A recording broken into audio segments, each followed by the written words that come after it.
Present value and future value factors क्या होता है ना। तो जो present value and future value factors होते हैं दे आर ये एक तरीके से टेबल है, ठीक है, which are pre computed values used in finance to simplify the calculation. Actually हम ये present value and future value factors को हम यूज करते हैं ताकि हम जो कैलकुलेशन सिंप्लीफाई कर सकें। ये प्री कंप्यूटेड वैल्यूज होती हैं, पहले से निकाली गई हुई कुछ वैल्यूज होती हैं, ताकि हमारा कैलकुलेशन जो है, हमें इतना कैलकुलेशन करना पड़ता है प्रेजेंट वैल्यू फ्यूचर वैल्यू निकालने के लिए, है ना। तो इस मेथड से हम पहले से इसमें कैलकुलेशंस कुछ वैल्यूज ऑलरेडी इसमें टेबल में दी हुई होती है, सिर्फ वो वैल्यूज हम पुट करते हैं और हमारा आंसर निकालते हैं। तो हम समझ लेते हैं, जैसे कि ये एक टेबल है, यहाँ पे आपको टेबल दिख रहा होगा, इसमें क्या लिखा हुआ है, यहाँ लिखा है future value of one factors, है ना। यहाँ पर हमको दिया हुआ है एन, एन एन मतलब नंबर ऑफ ईयर्स, है ना। तो एन अगर मतलब कुछ भी बोल सकते हैं, number of years, number of months, है ना। तो एन है आपके पास, अगर 2 है, 5 है, 10 है, 12 है, 15, 16, 24, तो अगर आपको एन ये दिया गया है और आपको रेट ऑफ इंटरेस्ट इतने दी गए, क्या दिया है, 1% दिया है, 2% दिया है, 4% दिया है, 8% दिया है, 12% दिया है, तो आपको कौन कौन सी वैल्यूज पुट करनी है, इसमें से आप वैल्यूज डायरेक्टली निकालोगे और आंसर निकालोगे, ठीक है। Table gives you which represent the present value of one unit of a combination of years, है ना। इसमें combination of years and interest rate दिया हुआ है आपको, इसमें इंटरेस्ट रेट दिया हुआ है, ये दिख रहा है इंटरेस्ट रेट, है ना, इंटरेस्ट रेट दिया हुआ है, और आपको कॉम्बिनेशन ऑफ क्या दिया है, ईयर्स दिया हुआ है, ठीक है, ईयर्स दिया है। These are called present value interest factors, और ये क्या है, ये प्रेजेंट वैल्यू इंटरेस्ट फैक्टर्स हैं। एग्जाम्पल के तौर पे समझा रहे हैं हम ना कि क्या होता है इसमें। हम एक कैलकुलेशन एक छोटा सा करके देख लेते हैं कि कैसे क्या रहता है। देखो, जैसे present value of one factor, अब सपोज की क्वेश्चन है, क्वेश्चन में क्या है, कैश फ्लो, अगर मान लो कि 25,000 का कैश फ्लो है, रेट ऑफ इंटरेस्ट है 8%, ठीक है, और n इज इक्वल्स टू 2 है। तो यहाँ पे जो फ्यूचर वैल्यू है, क्योंकि ये फ्यूचर वैल्यू का टेबल है तो इसमें फ्यूचर वैल्यूज दिख रही हैं, है ना। तो फ्यूचर वैल्यू कितनी हो जाएगी, फ्यूचर वैल्यू निकालने के लिए हमें क्या करना पड़ेगा, फॉर्मूला जो हमारा रहता है वही हम यूज करेंगे, है ना। तो यहाँ पर हमारे पास 25,000 रहेगा, ठीक है, मल्टीप्लाइड बाय 1 प्लस। अब देखो, अगर आप देखोगे कि यहाँ पर 8% इंटरेस्ट रेट है, तो 8% इंटरेस्ट रेट यहाँ पे कहाँ पर है, ये, और n कितना है, n यहाँ पर 2 है, यहाँ पर 2 कितना है, ये, तो यहाँ से जाएंगे हम, और इसकी वैल्यू कितनी होगी, ये, मतलब इसकी वैल्यू कितनी हो जाएगी, 1.66 इसकी वैल्यू हो जाएगी। अब आप इसमें पुट करो, फिर कैलकुलेट करो, सच आप इसी टेबल में से देख लो, ठीक है, इस टेबल में से देखेंगे और डायरेक्टली पुट कर देंगे, मतलब आपको फिर ये लिखने की, कैलकुलेट करने की जरूरत नहीं है, आप लिखोगे डायरेक्ट 25,000 वैल्यूज आपने देखी और मल्टीप्लाइड बाय कितना कर दिया, 1.166 था, तो इसे मल्टीप्लाई कर दिया, तो जो फ्यूचर वैल्यू है वो कितना आ गया पास, 29,160 आ गया, ठीक है।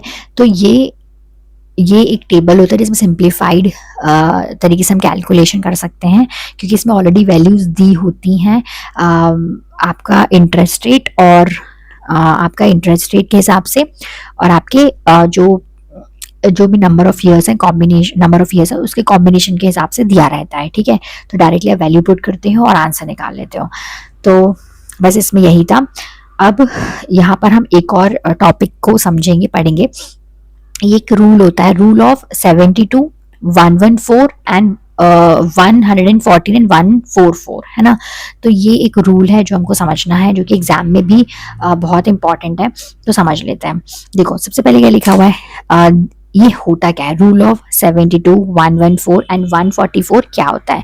तो these are shortcut rules used to estimate how many years it will take for your money to grow at a given annual interest rate, ठीक है।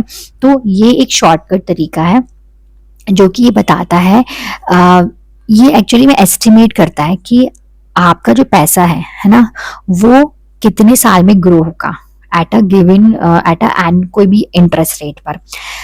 These are the shortcut rules used to estimate how many years it will take for your money to grow at a given annual interest rate.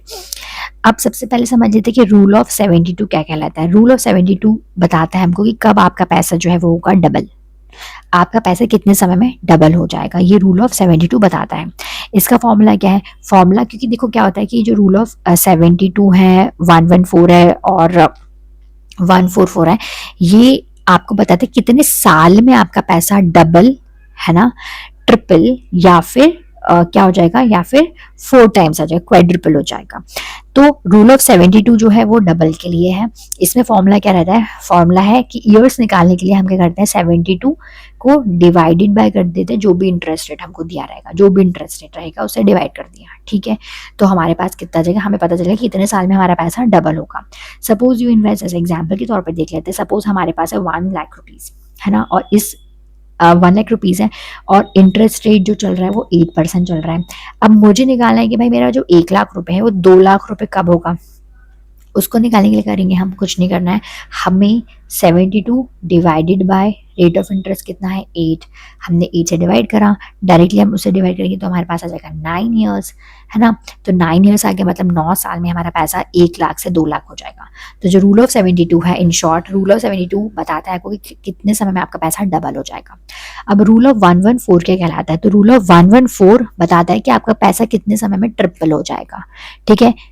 हमको year निकालना था कितने समय में triple होगा, तो ईयर कैसे निकालेंगे, सिर्फ 114 को डिवाइडेड बाय इंटरेस्ट रेट, जो भी हमारे पास ROI होगा इंटरेस्ट रेट, उससे हम डिवाइड कर देंगे, ठीक है। हमारे पास सपोज कि इन्वेस्टमेंट करना है हमको 1 लाख रुपीज, इंटरेस्ट रेट है 6%, अब मुझे देखना है कि कितने समय में ट्रिपल हो जाएगा। तो how I will find out, 114 divided by interest 6, तो यहाँ पे कितना आ जाएगा, यहाँ पर आ जाएगा 19 ईयर्स। इसका मतलब मेरा 19 ईयर्स में जो पैसा है 1 लाख रुपए, वो कितना हो जाएगा, 3 लाख रुपए हो जाएगा, ठीक है, इन 19 ईयर्स। नेक्स्ट चलते हैं। ये तो हो गया डबल, ट्रिपल और क्वाड्रिपल। क्वाड्रिपल इस शीट में नहीं लिखा है क्या, तो मैं अलग से समझा देती हूँ। क्वाड्रिपल में क्या करते हैं, क्वाड्रिपल में सेम हमको क्या निकालना है, हमें निकालना है कितने साल में होगा, है ना। तो कितने साल में होगा कैसे निकालेंगे, क्वाड्रिपल में हम लिखेंगे 144, है ना, डिवाइडेड बाय जो भी हमारे पास इंटरेस्ट रेट होगा, जो भी हमारे पास इंटरेस्ट रेट होगा उसे हम डिवाइड करेंगे, तो हमारे पास आ जाएगा कि इतने समय में हमारा जो पैसा है वो क्या हो जाएगा, क्वाड्रिपल हो जाएगा, ठीक है। इतने समय में क्वाड्रिपल हो जाएगा, मतलब 4 टाइम्स हो जाएगा। तो 72 इज फॉर 2 टाइम्स, कि कितने समय में 2 टाइम्स हो जाएगा पैसा। 114 इज फॉर 3 टाइम्स, कितने समय में पैसा 3 टाइम्स हो जाएगा। और 144 इज फॉर 4 टाइम्स। तो rule of 72, 114 and 144 are shortcut formulas used to estimate how many years it takes for an investment to double, triple and quadruple. Simply divide the respective number by the annual interest rate. Simply हमें हमें क्या करना है, हमें divide करना है number को, जो भी हमारे पास ये नंबर्स हैं उसको हमें डिवाइड करना है बाय इंटरेस्ट रेट। तो सिंपली हमारे पास आ जाएगा कितने समय में डबल, ट्रिपल और क्वाड्रिपल होगा, ठीक है।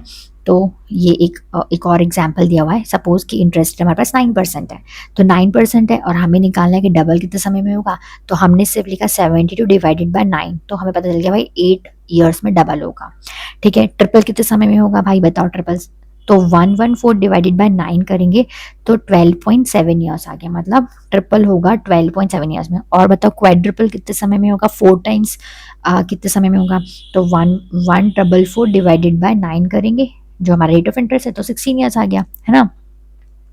तो we have to divide interest rate, है ना, we have to divide by interest rate to know whenever money will double, triple and quadruple, okay.